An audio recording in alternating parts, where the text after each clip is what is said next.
This poem is called What Teachers Make. He says, the problem with teachers is that what's a kid supposed to learn from someone who decided his best option in life was to become a teacher?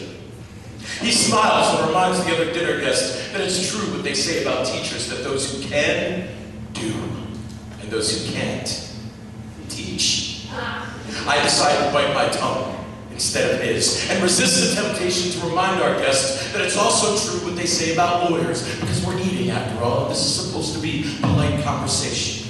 I mean, you're a teacher, Blair, he says. Be honest. What do you make? And I wish he hadn't done that, you know?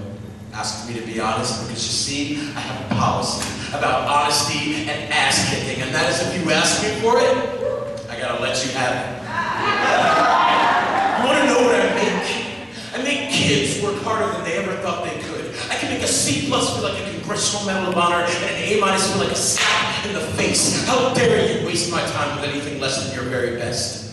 I make kids sit through 40 minutes of study hall in absolute silence. No, you may not work in groups. No, you can't ask me a question, so put your hand down. Why would I let you go to the bathroom? Because you're bored and you don't really have to go now, do you?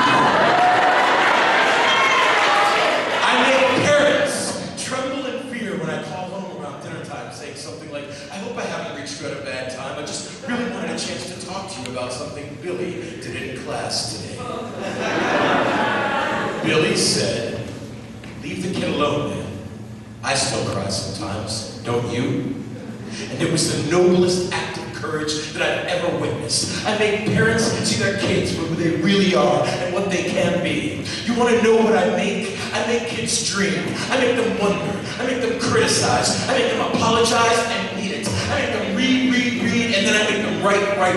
I make them spell definitely beautiful, definitely beautiful, definitely beautiful, D-finitely, B-E-A, beautiful, over and over and over until they will never misspell either one of those words again. I make them show all their work in math class, and then I make them hide it on their final drafts in English. I make them understand that if you've got this, then you follow this, and if anyone ever tries to judge you by this, you give them this.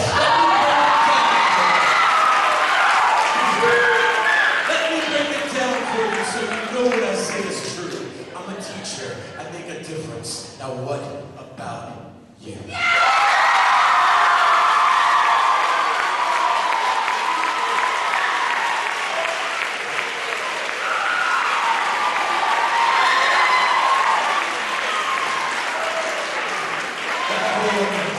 That poem was actually written by a good friend of mine named Taylor Riley in New York City.